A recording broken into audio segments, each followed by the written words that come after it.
আমরা যখন শেখ মুজিবুর রহমানকে হারিয়েছি এবং আমরা যখন শহীদ রাষ্ট্রপতি জিয়া রহমানকে হারিয়েছি, যে ভারত বাংলাদেশকে নিয়ন্ত্রণ করবে, এই সরকার ভারতীয় হেজিমনির বাইরে এসছে। ইন্ডিয়া আর বাধা হয়ে টিকতে পারবে না। যখন ইউনাইটেড নেশন ইনভেস্টিগেশন করে এই জেনোসাইডের জন্য শেখ হাসিনাকে দায়ী করেছে, জুলাই অভ্যুত্থান এটা কিন্তু একটা জাতীয় ঐক্যমত্য হয়েছে। এই বহুদলীয় গণতন্ত্রের প্রবর্তক ছিলেন শহীদ রাষ্ট্রপতি জিয়া রহমান। আমি ভাবছি যে আমদালিব পার্থ ফ্যামিলির একজন, বাট আওয়ামী লীগের মতো দুর্নীতিবাজ নয় যে পুলিশ ছাড়া মাঠে আসুন এবং ফেয়ার ইলেকশন দিয়ে দেখো। এই যে 30 লক্ষ শহীদানের কথা বলা হয়েছে, এই পর্যন্ত কোনো গভর্নমেন্ট এটার কোনো ডেটা তারা বের করেনি।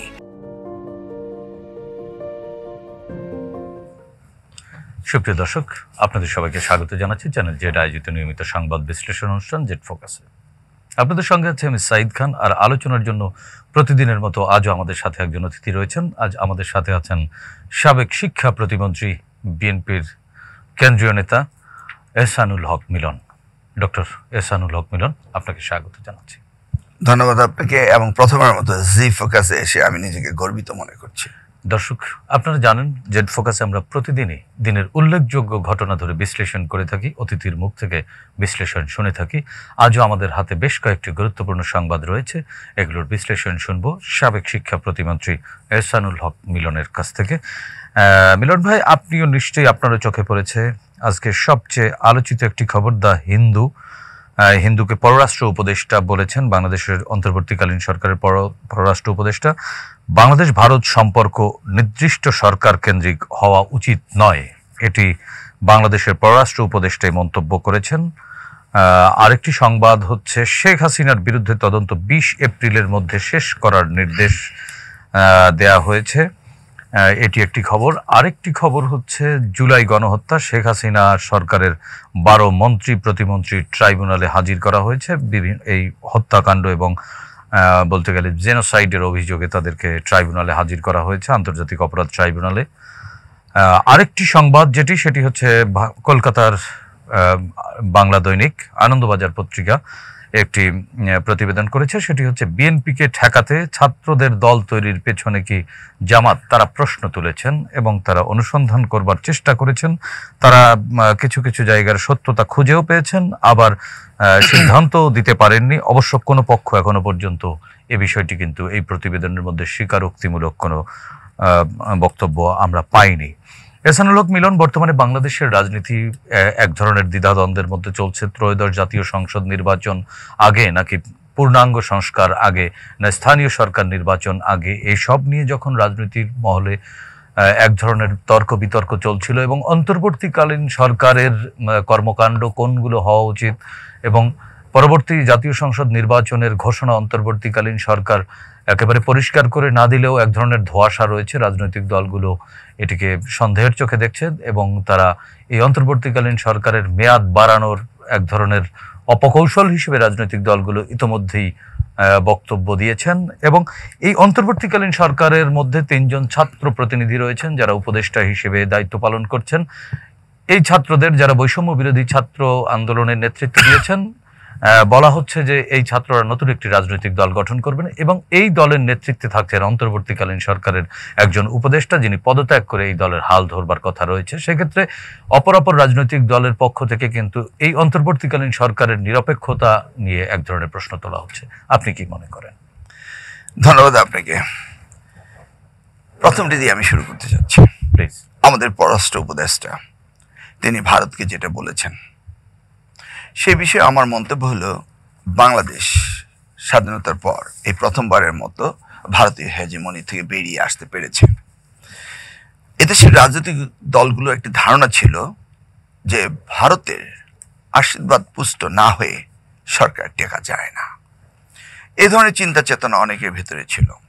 তাছাড়া আমরা যখন শেখ মুজিবুর রহমানকে হারিয়েছি এবং আমরা যখন শহীদ রাষ্ট্রপতি জিয়া রহমানকে হারিয়েছি, জাস্ট পতিত সরকার প্রধান শেখ হাসিনা 1981 সালে আসার কিছুদিনের মধ্যেই যখন আমরা শহীদ রাষ্ট্রপতি জিয়া রহমানকে হারালাম, এই বিষয়গুলিকে কগনিজেন্সে নিয়ে এদেশের মানুষের একটা ধারণা ছিল যে ভারত বাংলাদেশকে নিয়ন্ত্রণ করবে। তাছাড়া কিছুদিন আগেও আমরা দেখেছি মোদি যখন আমেরিকায় গিয়েছিল তখনও সকলের মনে একটি ভাবনা ছিল যে ভারতকেই বাংলাদেশের আভ্যন্তরীণ বিষয়ে নাক গলানোর দায়িত্ব ভারতকে দেওয়া হবে। এটাও আমরা দেখেছি যে যুক্তরাষ্ট্রে পতিত সরকারের অনুসারী আওয়ামী লীগ মনে হচ্ছিল যেন তাদের প্রধানমন্ত্রী গিয়েছে, এমনিভাবে মোদিজিকে তারা ওয়েলকাম জানিয়েছিল। সব মিলিয়ে আমাদের পররাষ্ট্র উপদেষ্টা যেগুলো ভারত সম্পর্কে বলেছেন এগুলি সর্বই সত্য কথা। এই হেজেমনির থেকে আমরা বেরিয়ে এসেছি। বিগত 6 মাস ভারতের আধিপত্যবাদের বিন্দু পরিমাণ নজির বাংলাদেশে ছিল কিন্তু না। সেক্ষেত্রে একটি প্রশ্ন কিন্তু এখানে উদ্রেক হয়েছে, সেটি হচ্ছে ভারতের হেজিমনি থেকে আমরা বের হয়েছি না বের হবার জন্য চেষ্টা করছি। রাজনৈতিক দলগুলো কিন্তু ইতোমধ্যেই বলছে, আপনাদের যে রাজনৈতিক দলগুলো রয়েছে তারা কিন্তু বলছে যে এক প্রকার ভারতের স্বার্থ রক্ষা করেই কিন্তু এই অন্তর্বর্তীকালীন সরকার কাজ করছে, যদিও প্রকাশ্যে তারা ভারত বিরোধী অবস্থান নিয়েছে, ভারত বিরোধী কথাবার্তা বলছে। আপনি জানেন যে বছরের শুরুতেই যে ইলিশ নিয়ে এক ধরনের বিতর্ক ছিল যে একটি ইলিশও যাবে না ভারতে, আগে বাংলাদেশের মানুষরা খাবে। ঠিক তার 2 দিন পরে আমরা দেখলাম প্রতি বছর যে পরিমাণ ইলিশ যেত তার দ্বিগুণ ইলিশ এবার ভারতে রপ্তানি হয়েছে। হ্যাঁ, আপনি এই একটি ইস্যুকে নিয়ে যেটা আমরা দেখেছি বিগত সরকার পাকিস্তানের সাথে তাদের কোনো সম্পর্ক ছিল না, কিন্তু সেই জায়গায় আমরা দেখেছি আম পলিটিক্স হয়েছে, ম্যাঙ্গো পলিটিক্স হয়েছে। এখানে ইলিশ পলিটিক্সটা আমাদের ভিতর 2 দেশের মধ্যে হয়েছে। তাৎক্ষণিকভাবে হয়তো এই সরকারের দুর্বলতা ছিল সিদ্ধান্ত নিতে, কিন্তু পরবর্তীতে আমরা বিগত 6 মাস দেখেছি এই সরকার ভারতীয় হেজিমনির বাইরে এসছে এবং প্রত্যেকটি বিষয়ে তারা কঠিন সিদ্ধান্ত নিতে পেরেছে। এবং আমরা এটা বুঝতে পেরেছি যে ভারতের সাথে আমাদের সম্পর্কর অবনতি হওয়ার কারণে ভারতের losing concern in this case আমরা মনে করি যে ভারতকে আমাদের ন্যায্য হিস্সা যেটা আমাদের পাওনা সেটা তাদের দিতেই হবে, সেটা আমরা বিশ্বাস করি এবং সেইভাবে এই গভর্নমেন্ট এগুচ্ছে। ভেরি রিসেন্টলি যে নেপাল, ভুটান, বাংলাদেশকে নিয়ে যে গেটওয়ে এবং যে বিজনেস স্ট্র্যাটেজি নতুনভাবে তৈরি হচ্ছে, সেগুলি কিন্তু প্রত্যেকটাই আমাদের বেনিফিটে আসবে এবং সেই ক্ষেত্রে ইন্ডিয়া আর বাধা হয়ে টিকতে পারবে না। যদিও আমরা ইতিপূর্বে দেখেছি যে ভারতে এই বিষয়গুলো আমাদের অন্তরায় হয়ে দাঁড়িয়েছিল। আজকের প্রেক্ষাপটে রাজনৈতিক দলরা যদি মনে করে যে তাদের ভারতের হেজেমনির ভিতরে যেতে হবে, এটা জনগণ বিশ্বাস করে না। আমরা সম্পূর্ণ বেরিয়ে এসেছি এবং সেই ক্ষেত্রে তার হাসিনাকে আশ্রয় দিয়ে আমার মনে হয় ভারত সেই ভুলটি করেছে। গতকাল একটি সমীক্ষা আমি দেখেছি, সেখানে 63% লোক মনে করেন যে হাসিনাকে ভারতে থাকতে দেওয়াটা সঠিক করেনি মোদী সরকার। না, সেটি তো তাদের দেশের রাজনৈতিক দলগুলোও প্রশ্ন তুলেছে এবং আপনি সম্প্রতি দেখেছেন নিশ্চয়ই যে ভারতের পার্লামেন্টেও কিন্তু এই প্রশ্নটি তুলেছে বিভিন্ন রাজনৈতিক দলের নেতারা বা পার্লামেন্টারিয়ানরা। কিন্তু তারপরে উইদাউট পাসপোর্ট, উইদাউট ভিসা কি করে একজন অপরাধী যার বিরুদ্ধে জেনোসাইডের অভিযোগ রয়েছে প্রতিবেশী দেশে তাকে এখনো টিকিয়ে রাখে? সেক্ষেত্রে আপনি বলছেন যে ভারতের সাথে আমাদের সম্পর্ক হেজিমনি মুক্ত আমরা হয়েছি, ন্যায্যতার ভিত্তিতে এক ধরনের সম্পর্ক আমাদের মধ্যে প্রতিষ্ঠা হচ্ছে। তাহলে বাংলাদেশের একজন চিহ্নিত অপরাধী যার বিরুদ্ধে বাংলাদেশের আদালতে অজস্র অভিযোগে মামলা চলছে এবং যেই মামলার শুনানি ইতোমধ্যেই চলছে, সেক্ষেত্রে প্রতিবেশী রাষ্ট্রের সাথে যদি ন্যায্যতার ভিত্তিতে সম্পর্ক থাকে তাকে ফেরত আনবার জন্য আমার দেশে মানে বাংলাদেশের যে অন্তর্বর্তীকালীন সরকার রয়েছে সেই সরকার কি যথেষ্ট চাপ প্রয়োগ করতে পেরেছে? আপনি কি মনে করেন? আপনি যে সময়টির কথা বলছেন সেই সময়টি কিন্তু শেখ হাসিনা তিনি বলেছিলেন তিনি পদত্যাগ করেননি, তিনি প্রধানমন্ত্রী রয়েছেন এবং সেই সময়ে হাসিনার সাথে মোদির যে সম্পর্ক ছিল সেটা অত্যন্ত নিবিড় সম্পর্ক ছিল এবং সেই সময় এটাও আপনাকে বিশ্বাস করতে হবে যে উনি অপরাধী হিসেবে দোষী সাব্যস্ত হননি। কিন্তু আজকে এই জেনোসাইড যে উনি করেছেন সেটার আমরা সার্টিফিকেট পেয়েছি যখন ইউনাইটেড নেশন ইনভেস্টিগেশন করে এই জেনোসাইডের জন্য শেখ হাসিনাকে দায়ী করেছে, তাকে ব্যক্তিগতভাবে এবং তার দলকে এবং তার প্রশাসনকে। ইন দিস কেস আমরা দেখব পৃথিবীর আর কোন দেশ হাসিনাকে তারা আশ্রয় দেয় এবং এই স্টেটমেন্ট বেরোনোর পরে আমি মনে করি ভারত এখন চিন্তিত হয়ে পড়েছে, তাদের কপালে ভাঁজ লেগেছে হাসিনাকে রাখা যাবে কি যাবে না। এবং বাংলাদেশ আমরা যে বন্দি বিনিময় চুক্তি রয়েছে সেখানে যতই তারা 9-6 করুক না কেন, সময় আসছে আমাদের রায় উইদিন এপ্রিল হওয়ার পরে নিশ্চয়ই আমরা দেখব যে এই বিষয়টি আর আন্তর্জাতিক আদালতে যাচ্ছে। আন্তর্জাতিক আদালতে যাবার আগে যদি সম্পর্কের উন্নয়ন হয় সেক্ষেত্রে তো ভারতকে এক ধরনের চাপের মধ্যে ফেলতে হবে। অন্তর্বর্তীকালীন সরকার কি সেই চাপটি তৈরি করতে সক্ষম হবে? সেই ধরনের পলিটিক্যাল অ্যাফিলিয়েশন এই সরকারের আছে কিনা? কারণ ইতোমধ্যেই রাজনৈতিক দলগুলোর সাথে এক ধরনের কিন্তু দূরত্ব তৈরি হয়েছে এবং আপনি নিশ্চয়ই জানেন আজকে আমরা যখন কথা বলছি এখানে তখন সারা দেশে কিন্তু আওয়ামী লীগের হরতাল চলছে এবং আমরা দেখেছি যে গত দুদিন ধরে কিন্তু আওয়ামী লীগ বিভিন্নভাবে বিভিন্ন এলাকায় মশাল মিছিলও করেছে। সংখ্যায় যতই কম হোক কিন্তু তারা তো বেরোচ্ছে। দেখুন, এই জুলাই অভ্যুত্থান এটা কিন্তু একটা জাতীয় ঐক্যমত্য হয়েছে, তা নাহলে এই অভ্যুত্থান হতো না। এখন প্রত্যেকটি বিষয়ে কিন্তু একটা জাতীয় সনদ তৈরি হচ্ছে, অর্থাৎ মানুষ একটি কনসেনসাসে চলে যাচ্ছে। এবার আমরা যেটা দেখতে পাচ্ছি যে বাংলাদেশের জনগণ ভারত বিদ্বেষী হওয়ার যে কারণগুলো, এই ন্যারেটিভগুলো এখন আমাদের সামনে এসছে এবং এটা আমাদের ন্যায্য যে আমরা ভারতের কাছ থেকে হাসিনাকে এই আদালতের রায় হওয়ার পরে যদি তারা দিতে না চায়, তখন দেখবেন এই বিষয়গুলো নিয়ে আমরা বেশ আন্তর্জাতিক আদালত বা বিশ্ব পরিমণ্ডলের আমরা অনেকটা সহযোগিতা পাবো। এই তো রিসেন্টলি মোদি এবং ট্রাম্পের যে বৈঠক হয়েছে, সেখানে আপনি দেখেছেন ট্রাম্প স্ট্রেট বলেছে যে আমাদের এই বাংলাদেশের ব্যাপারে তাদের কোনো ডিপ স্টেট কাজ করেনি এবং হাসিনা সম্পর্কে বলেছে এটা তো তোমাদের নিজস্ব বিষয়, তোমরা তো বহুদিন ধরে বাংলাদেশ সম্পর্কে গবেষণা করছো এবং এটা তোমরাই সিদ্ধান্ত নিবে। তাহলে মোদি কোথাও এই ইন্টারফারেন্সটি পায়নি। আন্তর্জাতিক মহল এই অপরাধকে স্বীকৃতি দিচ্ছে না, তারাও চাচ্ছে যে এর ন্যায় বিচার প্রতিষ্ঠা হোক। এখন ভারতের দেখবার পালা যে ভারতের পক্ষ থেকে কোন ধরনের ভূমিকা রাখে। ভারত এখন বুঝতে হবে সে শুধু হাসিনাকে নিয়েই বাংলাদেশের সাথে সম্পর্ক রাখবে কি রাখবে না। যদি তাই করে তাহলে নিশ্চয়ই তারা পলিটিক্যাল স্ট্র্যাটেজিতে ভুল করবে এবং আগামী দিনে তারা অনেক কিছু লস করবে এবং করছে, তারা প্রভাব পড়বে। যেটি মিলন ভাই, আরেকটি খবর, আর এটিও ভারতের একটি দৈনিক কাগজ আনন্দবাজার, কলকাতার সবচেয়ে বড় বাংলা কাগজ, সেটিতে একটি খবর বেরিয়েছে। সেটি হচ্ছে বিএনপিকে ঠেকাতে ছাত্রদের দল তৈরির পেছনে কি জামাত, তারা প্রশ্ন তুলেছে। আসলে আপনার কাছে কি মনে হয় এই ছাত্রদের দল গঠন প্রক্রিয়া বা এর পেছনে কারা আছে, কোথায় আছে, কিভাবে আছে? যদিও আপনার দল বাংলাদেশ জাতীয়তাবাদী দলের পক্ষ থেকে বলা হচ্ছে যে এই সরকার প্রচ্ছন্নভাবে বা পরোক্ষভাবে এই ছাত্রদেরকে নতুন রাজনৈতিক প্ল্যাটফর্ম করবার ব্যাপারে সহযোগিতা বা পৃষ্ঠপোষকতা জুগিয়ে যাচ্ছেন। দেখুন, আমাদের দেশে হিস্ট্রি বলে কোথাও যখন কোনো নতুন রাজনৈতিক শূন্যতার সৃষ্টি হয়, সেই সময়ে কেউ না কেউ দল তৈরি করে। আপনি যদি 1971 পরে 72-এর পরে আপনি দেখেছেন যে একছত্রভাবে যখন আওয়ামী লীগ দায়িত্ব নিয়ে শেখ মুজিবুর রহমান রাষ্ট্র পরিচালনা করতে গেলেন, তখন জাসদের জন্ম হয়েছিল। দেয়ার ওয়াজ এ ভ্যাকুয়াম ইন পলিটিক্স।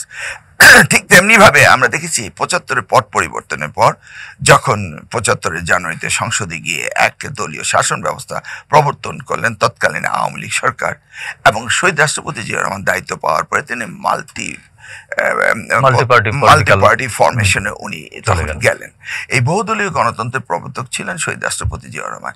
সেই সময়টি যদি আপনি একটু লক্ষ্য করে দেখবেন যে মানুষ চেয়েছিল নতুন একটি কিছু আসুক, কারণ এটা বন্দোবস্ত চেয়েছিল। তারপরে যদি এরশাদের কথা বলেন, সেটা আমি বিশ্বাস করি না যে একটা রাজনৈতিক দল গঠন করছে, সেটা ইন্ডিয়ারই একটি নতুন অ্যাসাইনমেন্ট ছিল সেটা। তারপরে দেখুন আপনি এই প্রেক্ষাপটে যখন এই বিপ্লব হওয়ার পরে একটি বৃহত্তর দল যখন অদৃশ্য হয়ে গেল, তখন নিশ্চয়ই বাংলাদেশে একটি দলের প্রয়োজন রয়েছে বলে জনগণ মনে করে। বিএনপি এবং আওয়ামী লীগ দুইটি বৃহৎ দল বাংলাদেশে ছিল। এখন আগামী দিনে একটি বৃহৎ দলের অনুপস্থিতির কারণে অনেকে ভাবছেন নতুন একটি দলের প্রয়োজনীয়তা রয়েছে, রাজনৈতিক প্রেক্ষাপটের প্রতিযোগিতা এবং বহুদলীয় গণতন্ত্রের চর্চাটাকে আরও প্রতিযোগিতামূলক করার জন্য এর প্রয়োজনীয়তা রয়েছে। সেই ক্ষেত্রে এই মুহূর্তে অনেকে আশা করতে পারেন যে তারা দল তৈরি করবেন, বাট এই ধরনের কত নতুন দল আসলে বিএনপির দলের মার্কেট শেয়ার লস করবে এটা আমি বিশ্বাস করি না। বরংস আমরা মনে করি যে এই রাজনৈতিক প্রেক্ষাপটে ভোটের যে মার্কেট শেয়ার রয়েছে বা পলিটিক্যাল যে আমাদের অবস্থানটা রয়েছে, সেখান থেকে আমরা কিছুটা উন্নত হব এবং আমরা মার্কেট শেয়ার আরো বেশি রাজনীতি চর্চা করবার জায়গাটা থাকলো অন্তত প্রতিযোগিতামূলক হবে এবং এই ধরনের রাজনীতিকে আমরা ওয়েলকাম করি। কিন্তু এখানে আপনাদের দলের পক্ষ থেকেই তো অভিযোগ তোলা হচ্ছে যে সরকারি থেকে, আপনি জানেন যে একজন উপদেষ্টা যিনি রয়েছেন এই অন্তর্বর্তীকালীন সরকারে, তিনি ওই নতুন দলটির প্রধানের চেয়ারে বসবার কথা রয়েছে, এরকম আলোচনা চলছে।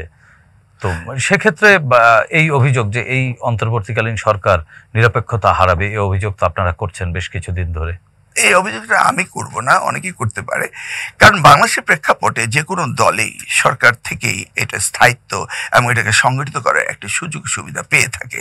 এইভাবেই কিন্তু দলগুলি হয়েছে বাংলাদেশে। আমিও তারই একটি দলের একটি অংশ বিশেষ বা আমি নগণ্যতম সদস্য। তো ওরা যে দলটি করবে সরকারের থেকে ইটস ইন্টারিম গভর্নমেন্ট। ইন্টারিম গভর্নমেন্টের তো কোনো স্থায়িত্ব নেই, এবং সেখানে বসে যদি তারা দলের সহযোগিতা করে এতে তেমন কিছু পরিবর্তন বিরাট কিন্তু কিছু হবে বলে আমি বিশ্বাস আনন্দবাজার করি না। অভিযোগ তুলেছে যে জামাত বিএনপিকে ঠেকাতে এই রাজনৈতিক দলের পেছনে থেকে কলকাঠি নাড়ছে বা নানানভাবে পৃষ্ঠপোষকতা জুগিয়ে যাচ্ছে। দেখুন, আজকে যদি আওয়ামী লীগ থাকতো প্রেক্ষাপটে, তাহলে জামাত আমাদের সাথে জোট থাকতো, সেটা হচ্ছে ইলেকশন ভোটের জোট হতো।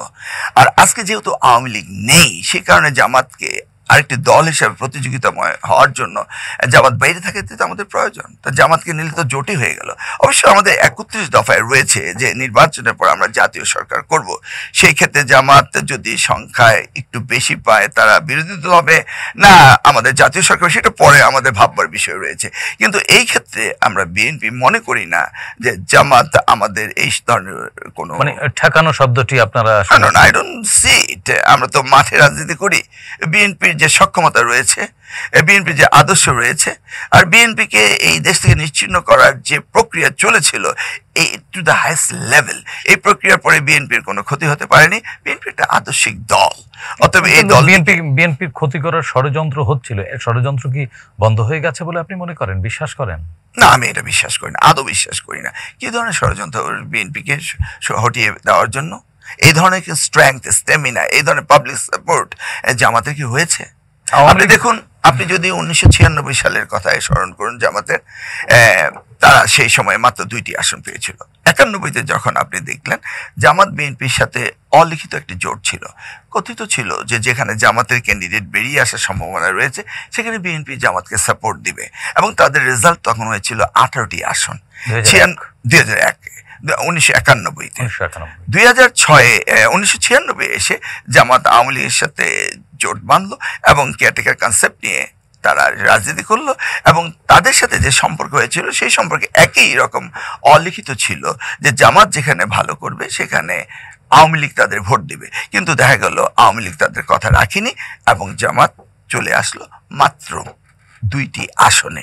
আবার জামাত তার ভুল বুঝতে পেরে 2001 সালে আমাদের সাথে আসলো, এবং এসে দেখা গেল যে জামাত 4টি আসন পেয়েছে, প্রায় 18টি, এবং তাদের মন্ত্রীও পেয়েছে 2টি। কিন্তু 1991 সালে তারা শুধু 2টি মহিলা সংসদ সদস্য পদ নিয়েছিল, তারা কিন্তু কোনো দাবি করেনি। সেদিন সরকার গঠনের পিছনে কিন্তু 91-তে জামাতের ভূমিকা ছিল। অতএব জামাতের সাথে বিএনপির যে সম্পর্ক এটা ছিল। বর্তমানে জামাত তাদেরকে নিরপেক্ষভাবে স্বতন্ত্রভাবে রাজনীতি করতে হবে এবং নির্বাচন একটি প্রতিযোগিতাময় হতে হবে। সেক্ষেত্রে জামাত তো আলাদা হবেই এবং তারা কাজ করে। না, এখানে আরেকটি আপনি যে শূন্যতার কথা বললেন, আওয়ামী লীগের সভানেত্রী শেখ হাসিনা পালিয়েছে, হয়তো কিছু শীর্ষ নেতৃত্ব পালিয়েছে, গোটা আওয়ামী লীগ তো পালিয়ে যায়নি। আওয়ামী লীগ তো একটি ভোট ব্যাংকও তাদের আছে, কম বেশি যাই বলেন, অন্তত জামাতের চেয়ে তো এই মুহূর্তে আওয়ামী লীগের ভোট অনেক বেশি। সেই ভোটাররা তো পালিয়ে যায়নি, সেক্ষেত্রে সেই ভোটাররা কোন পথে আগাচ্ছে? দেখুন, 2টি বিষয়। যদি আইসিটি কোর্টে আওয়ামী লীগের সভানেত্রী জেনোসাইডের জন্য আহ্বান করেছেন, এটা প্রমাণিত হলে আওয়ামী লীগই নিষিদ্ধ ঘোষণা হতে পারে। It's a sub judice matter. এবং তাদের যে ওবায়দুল কাদের মহাসচিব যেভাবে ঘোষণা দিয়ে তাদের হ্যামলেট লীগ, চাপাতি লীগ, গুলি করবার জন্য যা করেছে, সেই জন্য পার্টি হিসাবে তারা নিষিদ্ধ ঘোষণা হওয়ার সম্ভাবনা রয়েছে। অপরদিকে ব্যক্তি হিসাবে কিন্তু আওয়ামী লীগ অনেক নেতাই দোষী সাব্যস্ত হবেন এবং নির্বাচনে অযোগ্য হবেন। ইন দিস কেস আওয়ামী লীগের যারা ভালো নেতৃত্ব রয়েছে তারা কোথায় যাবেন, এই প্রশ্নটি আসছে। তো সেক্ষেত্রে আমি মনে করি আওয়ামী লীগ মূলত কিন্তু ফ্যামিলি রাজনীতিতে বিশ্বাসী। তারা দেখুন, তাদের যে ফ্যামিলি সেই শুরু থেকে এই পর্যন্ত তাদের মিনিস্ট্রি, পার্লামেন্ট মেম্বারশিপ সব মিলিয়ে হাই যে অফিসিয়ালগুলো এবং কার্যকর ভূমিকা আওয়ামী লীগের ফ্যামিলি মেম্বাররাই করতে। It's a family politics. সেই কারণে এখন দেখছি ওদের এই ফ্যামিলির একজন রয়েছে যিনি আদর্শিক রাজনীতি করেন, নীতিবান, প্রজ্ঞাবান এবং খুব পপুলার একজন রাজনীতিবিদ রয়েছেন, হয়তোবা তার সাথেই তারা যেতে পারে। মানে সেই নামটা কি প্রকাশ করা যাবে কিনা আমি ভাবছি যে আন্দোলিত পার্থ ফ্যামিলির একজন, বাট আওয়ামী লীগের মতো দুর্নীতিবাজ নয়, সে আদর্শগতভাবে একজন সুচিন্তিত ব্যক্তি এবং খুব পপুলার ব্যক্তি। সেটি তো আন্দালিব রহমান পার্থর একটি পলিটিক্যাল পার্টি রয়েছে, সেখানে হয়তো তারা আসতে সেই পার্টিতে চলে যাওয়ার সম্ভাবনা আমি মনে করি যে আওয়ামী লীগ ফ্যামিলি পলিটিক্স করে এবং তাদের ফ্যামিলির একজন, সেজন্য হয়তো বা তারা তাকে সাপোর্ট কিন্তু দিবে, এটা আমার ধারণা। আন্দালিব রহমান পার্থ তো এই ফ্যাসিবাদের বিরুদ্ধে সেটা তো লড়েছেন বলছি, শেষ পর্যন্ত। সেটা তো বলছি। কিন্তু সেই আওয়ামী লীগের সেই অংশটিকে আন্দালিব রহমান পার্থকে গ্রহণ করবেন না, আপনি? তো দোষী নিশ্চয়ই যারা একজন তারা না। দায়িত্বশীল ব্যক্তি এবং আপনি দায়িত্ব নিয়েই কথা বলার খুবই স্বাভাবিক। নিশ্চয়ই আপনার অনুমান নির্ভর কথা এটি না। আমি বলছি যে আওয়ামী লীগ ফ্যামিলি পলিটিক্সকে অলওয়েজ প্রায়োরিটি দেয়। তাই আওয়ামী লীগে যারা এখন ভালো রয়েছে, যাদের বিরুদ্ধে কোনো মামলা নেই এবং তারা রাজনীতি করতে চাচ্ছে, সেই আওয়ামী লীগরা হয়তো বা, কারণ আন্দালিব পাত্র is a very popular leader and the family member, সেই কারণে হয়তো সেই লোকগুলো এই দলে আসতে পারে। যারা ফ্যাসিস্ট তাদের কথা বলছি না, কারণ আন্দালিব পাত্র সোচ্চার ছিল শেখ হাসিনার এই ফ্যাসিজমের বিরুদ্ধে, এটা আমরা দেখেছি। এবং আন্দালিব পাত্র আমাদের সাথে জোটে ছিল। আমি ভাবছি যে ওই যে তাদের ফ্যামিলিকে পছন্দ করে, সেই কারণে হয়তো বা সেদিকে তারা যেতে পারে। এটা অপেক্ষার বিষয়, এটা আমার ব্যক্তিগত ধারণা, অনুমান। মিলন ভাই, আরেকটি খবর যেটি এই যে জুলাই জেনোসাইড, আপনার বক্তব্যটি আমার ভালো লেগেছে যে এটি একটি জেনোসাইডই ছিল। এই জুলাই জেনোসাইডের 20 এপ্রিলের মধ্যে মানে শেখ হাসিনার তদন্ত শেষ করবার নির্দেশ দেয়া হয়েছে। তো নির্দেশ কি দিতে পারে কিনা? দেখুন, এটি মানে আদালতের স্বাভাবিক কর্ম প্রক্রিয়ায় কোনো নির্দেশ দেওয়ার সুযোগ আছে কিনা? না, আমরা তো দেখেছি সাগর রনি হত্যা 24 ঘন্টার ভিতরে বেরোবে, এই নির্দেশ তো বরাবরই আমরা শুনেছি এবং এগুলি হয়ে থাকে। তবে জাস্টিস হারিড জাস্টিস বারিড, এটা যেন না হয়। কিন্তু এই ক্ষেত্রে আমার মনে হয় জাতিসংঘ তারা যেহেতু তারাই একটি রিপোর্ট তৈরি করতে পেরেছে এবং তারা জেনোসাইড হয়েছে এটাও তারা স্বীকৃতি দিয়েছে, ইন দিস কেস আমার মনে হয় কোর্টের কাছে এনাফ এভিডেন্স আছে, সেই জন্যই তারা এটা এই স্বল্প সময়, মানে আমাদের তো তারিখ নির্ধারণ করে কোনো মামলার বা কোনো তদন্তের তারিখ বাংলাদেশের ইতিহাসে আজও পর্যন্ত না তারিখ দেওয়া হয়, কিন্তু পেছানো হয় মানে শতবার। সাগররুনি হত্যাকাণ্ডের বিচার কিন্তু 13 বছর পেরিয়ে তারিখ দেওয়া হয় কিন্তু পেছানো হয়। কিন্তু এই ক্ষেত্রে আমি আবার বলছি, ইউনাইটেড নেশনস তারা তদন্ত সাপেক্ষে একটি রিপোর্ট দিতে পেরেছে, সেই কারণে এটা তারিখ দেওয়াটা স্বল্প সময় হলো। তাদের কাছে এভিডেন্স আছে, এগুলিতে সব ইলেকট্রনিক মিডিয়া ডকুমেন্টস রয়েছে, এগুলিতে আমরা দেখতে পাচ্ছি ইতিমধ্যে। এই ধরনের ডকুমেন্টস থাকলে এই ধরনের জাজমেন্ট দেওয়া খুব কঠিন বিষয় নয়, ডিরেক্ট এভিডেন্স রয়েছে। আরেকটি বিষয় আমরা শেষ করব, সেটি হচ্ছে যে আপনারা গত 2-3 দিন আগে অন্তর্বর্তীকালীন সরকারের প্রধান উপদেষ্টা প্রফেসর ডক্টর মোহাম্মদ ইউনূসের সাথে সকল দলের নেতারা, শীর্ষ নেতারা বৈঠক করেছেন এবং বিভিন্ন সংস্কার প্রস্তাবনা আপনাদের কাছে চাওয়া হয়েছে এবং এই প্রস্তাবনাগুলো তিনি ওয়েবসাইটে জাতির সামনে উন্মোচন করবেন যে কোন সংস্কারটুকু আপনারা চাচ্ছেন, কোনটুকু চাচ্ছেন না। সংস্কার কমিশনগুলো যেই প্রস্তাবনা দিবেন সেগুলোর উপরে আপনারা আপনাদের মতামত দিবেন। সেটি আসলে জাতির সামনে উন্মোচন করাটা কতটা যৌক্তিক? সেক্ষেত্রে দেখা যাবে যে এক একটি রাজনৈতিক দলের এক এক ধরনের স্ট্র্যাটেজি রয়েছে, সেই স্ট্র্যাটেজির সাথে অনেক সংস্কার হয়তো নাও মিলতে পারে। এটি আসলে জাতির সামনে উন্মোচন করাটা আপনারা সমর্থন করেন কিনা? দল হিসেবে বলছি না, একজন নাগরিক হিসেবে আমি সবসময় খোলাবক পছন্দ করি এবং এটি হওয়া উচিত। বেসিক ডেমোক্রেসিতে আমাদের সকলকে, কনসাস সিটিজেন সকলকে জানতে হবে কি কি সংস্কার হচ্ছে, কেন হচ্ছে, কার কি সুবিধা হলো না হলো সেটা আমার বিষয় না। রাজনৈতিক দলের তো এক এক ধরনের কৌশল থাকে, সেক্ষেত্রে কৌশল উন্মোচন করে দেওয়াটা কি? সংস্কারের সাথে কৌশলের সম্পর্কটা আমি দেখছি না। সংস্কার হচ্ছে জনগণের জন্য, আর কৌশল হচ্ছে দলীয়। দলীয় কোনো কৌশল করব আমরা, পেছনের পথ দিয়ে নির্বাচিত হব, সেই কৌশল তো হাসিনা করেছে, একই পথে তো বিএনপি যাবে না। মানে বিএনপি এটি চায় যে প্রকাশ্যে আসুক। আমি মনে করি যে সবকিছু প্রকাশ্যে হওয়া উচিত, কারণ বিএনপি একটি জনগণের দল। আমরা তো বারবারই চ্যালেঞ্জ দিয়ে বলতাম যে পুলিশ ছাড়া মাঠে আসুন এবং ফেয়ার ইলেকশন দিয়ে দেখুন। তো ফেয়ার ইলেকশন দিতে হলে দেখুন, কিছু কিছু সংস্কার নিয়ে আমি দেখেছি নির্বাচন কমিশনে যারা রয়েছেন কমিশনার, তারাও মন্তব্য করছে, কারণ যেখানে তাদের ক্ষমতাকে খাটো করা হচ্ছে সেটাকে তারা পুনর্জীবিত করার জন্য তারা সেটা মেনে নিচ্ছেন না। কিন্তু ওনারা বুঝতে পারছেন না যে এই কমিশনে ওনারা চিরস্থায়ী নন। অতএব যেখানে কমিশনকে তাদের এম্পাওয়ারমেন্ট যদি ছোট করা হয়, সে জায়গায় তাদের কথা বলা উচিত নয়। ঠিক তেমনিভাবে আমাদেরও বুঝতে হবে, আমরা যদি এমন কৌশলী হয়ে এমন সংস্কার করি আমাদের জন্য, ভবিষ্যতে কিন্তু এটাই আমাদের জন্য কাল হয়ে দাঁড়াবে, যেটা হাসিনার জন্য হয়েছে আমরা দেখেছি। কিন্তু এই ইতিমধ্যেই একটি জায়গা নিয়ে বিতর্ক সৃষ্টি হয়েছে এবং মানুষ এটি নিয়ে বলাবলি শুরু করেছেন, সেটি হচ্ছে গণহত্যা। শেখ হাসিনার যে মানে সংবিধানে গণহত্যার বিষয়টি অন্তর্ভুক্ত করবার বিষয়টি নিয়ে যে 1971-এ গণহত্যা এবং 24-এ গণহত্যা, এটি নিয়ে রাজনীতির দলগুলোর মধ্যে এক ধরনের অস্বস্তি দেখা দিয়েছে। রাজনীতিবিদ হিসেবে আপনি কিভাবে মূল্যায়ন করবেন? এটি আসলে অন্তর্ভুক্ত করা কতটা জরুরি? আমি সিম্পলি দেখি ওয়ার্ল্ড রিকগনাইজ জেনোসাইড ছিল 71 এবং 24। অতএব এটাকে গণহত্যার বাইরে কোনো ডেফিনেশন আমি আপাতত কোনো পাঠ্যলিপিতে আমি শিখিনি।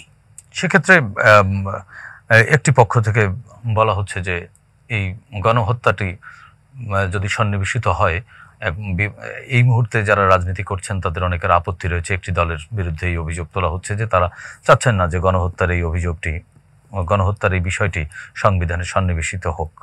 গণহত্যার ডেফিনেশনে আমি যেটা বুঝি সেটা 24-এর গণহত্যার সাথে যেমনি শেখ হাসিনা জড়িত, তেমনি বা আওয়ামী লীগ জড়িত, তেমনি 71-এর গণহত্যা নিয়েও এক ধরনের বিতর্ক আছে। যারা বিভিন্ন রাজনৈতিক দলের বিরুদ্ধে তারা নাকি চাচ্ছেন না এই বিষয়টি। আপনি আসলে রাজনীতিবিদ হিসেবে কতটা যৌক্তিক মনে করেন এই জায়গায়? আমি এই গণহত্যার ডেফিনেশনের সমাধান চাই। কেউ এই কাঁধে নিয়ে এটা ঘুরুক সেটা আমরা চাই না, এবং এটা করার জন্য নিরপেক্ষ সরকারের প্রয়োজন, যেটা এখন ইন্টারিম গভর্নমেন্ট। এটা ডেফিনেশন তারা জানাবে যে গণহত্যা তখন হয়েছিল কিনা, এখন হয়েছে কিনা। আমি বিশ্বাস করি সেটাও গণহত্যা, এটাও গণহত্যা। কোন দলের পেছনে যাবে, ইতিহাসের এই অমীমাংসিত অংশটুকু মীমাংসা হওয়াও জরুরি, অবশ্যই জরুরি, এবং সেই জন্য গবেষণার প্রয়োজন রয়েছে। ধরুন এই যে 30 লক্ষ শহীদানের কথা বলা হয়েছে, এই পর্যন্ত কোনো গভর্নমেন্ট এটার কোনো ডেটা তারা বের করেনি। এখনো কিন্তু এই 1971-এর মুক্তিযুদ্ধের সময় যারা ছিলেন তারা জীবিত রয়েছে। আমি নিজেও আমার কচুয়ার উইটনেস যে কতজন সেই সময় মারা গিয়েছে, কতজন মুক্তিযোদ্ধা ছিল। আমি নিজেও মুক্তিযুদ্ধে ভারত না গেলেও আমি ইন্টারনালি মুক্তিযুদ্ধ করেছিলাম। সেই সময় আমি ক্লাস 10-এর ছাত্র ছিলাম, ম্যাট্রিক পরীক্ষার্থী ছিলাম। আমার মেমোরিতেও আমি জানি কচুয়ায় কয়জন মুক্তিযোদ্ধা এবং কয়জন মারা গিয়েছে, এবং জনগণ কতজন কচুয়ার মারা গিয়েছে। অতএব এই সরকার যদি চাইতো ইউনোকে একটা চিঠি দেওয়া, বিভিন্ন অর্গানাইজেশনকে চিঠি দেওয়া, এবং এই ব্যাপারে গবেষণা অনেকেই করছেন, সেই গবেষণা থেকে সঠিক ফিগারটা দিতে পারতো, এবং তাদের একটা তালিকা হতে পারতো যে 1971 সালে কতজন মারা গিয়েছে, যে জন্য এবার গণহত্যার বিষয়ে এবারও তারা তালিকা করেছে এবং তাদেরকে রিওয়ার্ডেরও ব্যবস্থা করেছে। ঠিক আমি মনে করি 71-এর মুক্তিযুদ্ধে কতজন মারা গিয়েছেন, কতজন, সেটা বের করে, মানে 71-কেও মীমাংসা করা জরুরি এবং 24-কেও স্বীকৃতি দেওয়াটা জরুরি, এবং এটি অতি শীঘ্রই করা প্রয়োজন। সংবিধানে এই সংস্কারটুকু আসলেই জরুরি। It is very possible. এটা যদি সরকার ইউনোদেরকে চিঠি দিয়ে দেয়, তারা মাঠ পর্যায়ে সমীক্ষা নেবে এবং সেখান থেকে ডেটা বেরিয়ে আসবে, ইট ইজ পসিবল। এবং এই অমীমাংসিত বিষয়টি মীমাংসা করার প্রয়োজন রয়েছে। কিন্তু গণহত্যা কোন দল করেছে না দল করেছে সেটা বিষয়, সেটা আরেকটি আলোচনা, আইনের আলোচনা। হ্যাঁ, সেই আলোচনা আমরা যেতে চাচ্ছি না। আমরা শেষ করব। তারপরেও আমাদের মনে করেন সামনে যে নির্বাচন আসছে, নির্বাচন তো দিতেই হবে, এবং অন্তর্বর্তীকালীন সরকারের পক্ষ থেকে বলা হচ্ছে যে সংস্কার যতটুকু রাজনৈতিক দলগুলো চাইবে ততটুকু সংস্কার করে তারাও নির্বাচন দেওয়ার ব্যাপারে আন্তরিক। তারপরেও রাজনৈতিক দলগুলোর মধ্যে এক ধরনের নির্বাচন নিয়ে আগ্রহ দেখা দিয়েছে। স্থানীয় সরকার নির্বাচন না জাতীয় সংসদ নির্বাচন, কোনটি আগে হবে সেটি নিয়ে আমরা দেখছি গত দুদিন ধরে সামাজিক যোগাযোগ মাধ্যমে এক ধরনের ক্যাম্পেইন শুরু হয়েছে। এক দল নেমেছে যে স্থানীয় সরকার নির্বাচন কত মানুষ চাইলো সেটি এক ধরনের ডাটা সংগ্রহ করছেন তারা। আবার তার কিছুক্ষণ পরেই আবার সোশ্যাল মিডিয়ায় আরেকটি জায়গায় দেখা যাচ্ছে যে আমরা জাতীয় সরকার নির্বাচন আগে চাই। এই জনমত জরিপের কাজটি চলছে, বা এটি হয়তো কোনো রাজনৈতিক দল করছেন না, উৎসুক কোনো নাগরিক বা সচেতন কোনো নাগরিক এটি করতে পারেন। আপনি কি মনে করেন স্থানীয় সরকার নির্বাচন আগে হওয়া কতটুকু যৌক্তিক, বা জাতীয় সংসদ নির্বাচন আগে হওয়া কতটুকু যৌক্তিক? তার আগে আরেকটি আলোচনা করেছেন, রাজনৈতিক দলগুলো যে কয়টি সংস্কার চায় সেটি করেই নির্বাচন দিয়ে দিবে। আমি এই ধরনের কথার পক্ষপাতিত্ব নয়, কারণ ইন্টারিম গভর্নমেন্টের দায়িত্ব রয়েছে তাকে পুরোপুরিভাবে একটি নির্ভরযোগ্য নির্বাচন করতে হবে যেটা জাতি গ্রহণ করবে, এবং এই ফ্যাসিজম অ্যান্ড ফ্যাসিস যেন আর রিপিট না হয় সেই ব্যবস্থাটি করার জন্য এই ইন্টারিম গভর্নমেন্ট। এই জন্যই তো বিপ্লব, এই জন্য তো আত্মহতি। তাহলে যদি এই সরকার বলে রাজনৈতিক দল যা চাইবে তাই আমি করে নেব, তাহলে তো আমরা চাই এই আগামীকালেই নির্বাচন দিয়ে দেখ। তাহলে তো ওনার আসার প্রয়োজন ছিল না। এই যে জাতি চেয়েছে যে ডক্টর ইউনূসের মতো একজন ব্যক্তিত্ব স্টিয়ারিংয়ে বসে আমাদেরকে সঠিকভাবে আগামী দিনের রাজনীতিবিদদের জন্য একটি সুযোগ তৈরি করে দিবে। অর্থাৎ উনি যদি বলেন যে যা চাইবেই তা শুনবেন, এই ধরনের কথা আমরা একজন সচেতন নাগরিক এই কথাটা আমি সমর্থন করতে, ওনাকে স্পেসিফিকলি বলতে হবে যে this are the thing we need it. তার মানে আপনি কি পরিষ্কার করতে পুলিশ হবে। প্রশাসন সংস্কার ছাড়া, আপনি কি আইন আদালত সংস্কার ছাড়া, আপনি কি জনপ্রশাসন সংস্কার ছাড়া আপনি কি নির্বাচন করতে পারবেন? পারবেন না। কিন্তু কতটুকু সংস্কার করবেন সেটাও তো সেটা তো এই গভর্নমেন্ট পরিষ্কারভাবে বলবে যে আমি নির্বাচন করতে this are mandatory, must be done. গভর্নমেন্টের সেই স্ট্রেংথ থাকতে হবে, সেই মেরুদণ্ড থাকতে হবে এবং সেইভাবে গভর্নমেন্টকে কথা বলতে হবে। This is number 1। নাম্বার 2 হচ্ছে ইউপি নির্বাচন আগে না, জাতীয় সংসদ জাতীয়। দেখুন ৫,৫৭৮টি বোধহয় ইউনিয়ন পরিষদ, ৪৯৫টি বোধহয় উপজেলা পরিষদ। তাহলে এই গভর্নমেন্ট এখনো তার প্রশাসন যন্ত্র ঠিক করেনি, পুলিশ ঠিক করতে পারেনি। এই প্রশাসন কিভাবে চিন্তা করে এই নিয়ারলি 5,000 আপনি ইউনিয়ন পরিষদে নির্বাচন করবেন? অলমোস্ট ৬,০০০ নির্বাচন তার। এই ইউনিয়ন পরিষদগুলো যদি নির্বাচন হয় তাহলে কি আপনি ভেবে দেখেছেন যে সারা বাংলাদেশে কি ধরনের হ্যাভক সৃষ্টি হবে, কি ধরনের আইন শৃঙ্খলা পরিস্থিতির অবনতি ঘটবে? এবং ফ্যাসিজম তো রয়েই গেছে। সেই আইন শৃঙ্খলা যেখানে আপনি বলছেন আওয়ামী লীগ আবার মিছিল করছে, মিটিং করছে, তো এই উনি কমপ্লিটলি নিয়ন্ত্রণে নেওয়ার সুযোগ এই সরকার হয়নি। একটি রাজনৈতিক দল যখন নির্বাচন পরবর্তী সরকার গঠন করবে, একটি রাজনৈতিক দলের তাদের একদম উপজেলা লেভেল পর্যন্ত তাদের দল রয়েছে, কমিটি রয়েছে, অর্থাৎ তারাও তো হিমশিম খায় অনেক। তাহলে একটি রাজনৈতিক দল যখন নির্বাচিত সরকার গঠন করবে, তাদের পক্ষে এই উপজেলা এবং ইউনিয়ন পরিষদের এই কন্ট্রোল নেওয়া তাদের পক্ষে সম্ভব। এই সরকার এটা সম্ভব না। অর্থাৎ যেটা এই সরকার পারবে না, কারণ তারা অলরেডি ডেট ফিক্স করেছে যে ডিসেম্বরে নির্বাচন দেবে, তাহলে যেটা এই সরকার পারবে না সেটা এই সরকার বলতে পারে না। আর ফার্দার মোর এই সরকার নির্বাচন করতে পারবে এটি তো সঠিক নয় আমার যা মনে হচ্ছে। যদি আদালত থেকে কেয়ারটেকার পুনঃপ্রতিষ্ঠিত হয়, এই রায়টি এখনো হ্যাঙ্গিং, এই রায়টি যদি হয় তাহলে তো এই সরকারের পরে আরেকটি সরকার আসবে কেয়ারটেকার। এ তো ইন্টারিম গভর্নমেন্ট। এই গভর্নমেন্ট তো আসলে নির্বাচন করার গভর্নমেন্ট না, যদিও আমরা মনে করি যে নির্বাচন দিতে পারে, আমরা চেয়েছিলাম। কিন্তু আদালত থেকে যদি বেরিয়ে আসে কেয়ারটেকার গভর্নমেন্টের সেই আদেশটি, তখন তো আবার নির্বাচনকালীন জন্য আরেকটি সরকার হতে হবে। তো এখানে একটু গ্যাপ রয়েছে। লেটস সি আদালত কি করে। তারপরেও তো আমাদের সমাধানের পথে যেতে হবে। সমাধান সূত্রটি কি? সমাধানের সূত্র হচ্ছে ঐক্যমত্য, যে জায়গাটি আমরা সকলে আছি। বারবার অন্তর্বর্তীকালীন সরকার তো চেষ্টা করছেন জাতীয় ঐক্য প্রতিষ্ঠার, কিন্তু বৈঠকে এক ধরনের ঐক্যের সুর আমরা পাই, কিন্তু ওখান থেকে বেরিয়ে এসে ২-১ দিনের পরেই দেখা যায় যে ঐক্যে আবার ফাটল। নানান ইস্যুতে রাজনৈতিক দলগুলো একে অন্যের বিরুদ্ধে দাঁড়িয়ে যায় বা সরকারের সমালোচনা হবে। প্রফেসর ইউনূস সরকার অবশ্যই বলেছেন যে আপনারা সমালোচনা করুন, সেখান থেকে আমরা সংস্কার হব। কিন্তু ঐক্য কি শেষ পর্যন্ত থাকবে? আমি তো দেখছি এটা রাজনীতির কারণে বলা হয়, অনৈক্যের তো কোনো কিছু। আমরা তো দেখি নেই আমাদের দল, specially the largest party in the country, এই সরকারকে কোনো থ্রেট করেছে। আমরা শুধু বলছি তাড়াতাড়ি নির্বাচন দেন, আমরা বলছি রোড ম্যাপ দিন। কারণটা হলো কি, এই সরকার যতই দিন গড়াচ্ছে ততই তারা ফেইলিউরের দিকে ধাবিত হচ্ছে। এই সরকারের success rate very rare. But doctor ইউনূসের মতো একজন ব্র্যান্ডেড পার্সোনালিটি থাকার কারণে আপনারা দেখেছেন স্টারলিংক বাংলাদেশে আসছে, আপনারা দেখছেন আমাদের রিমিটেন্স বাড়ছে, আপনারা দেখছেন ফরেন এইড বাড়ছে, শুধুমাত্র ব্যক্তিগত কারিশমায়। আমরা এই ধরনের একজন লোক থাকাতে আমাদের দেশটি আজকে পৃথিবীর মধ্যে সবচেয়ে পরিচিত দেশ এবং সম্মানী দেশ হয়ে দাঁড়িয়েছে। এবং আমাদের ডেভেলপমেন্ট, ফিনান্সিয়াল সেক্টর, অন্যান্য সেক্টর হিউজ রয়েছে, যেটা এই ডক্টর ইউনূসের কারণে হচ্ছে। We feel proud of him. অতএব ওনাকে নিয়ে আমরা এমন কোনো কথা বলছি না যে জাতিগতভাবে আমরা নিজেদের দুর্নাম বয়ে নিয়ে আসবো। সেক্ষেত্রে কিন্তু সকলেই ঐক্যমত্য রয়েছে।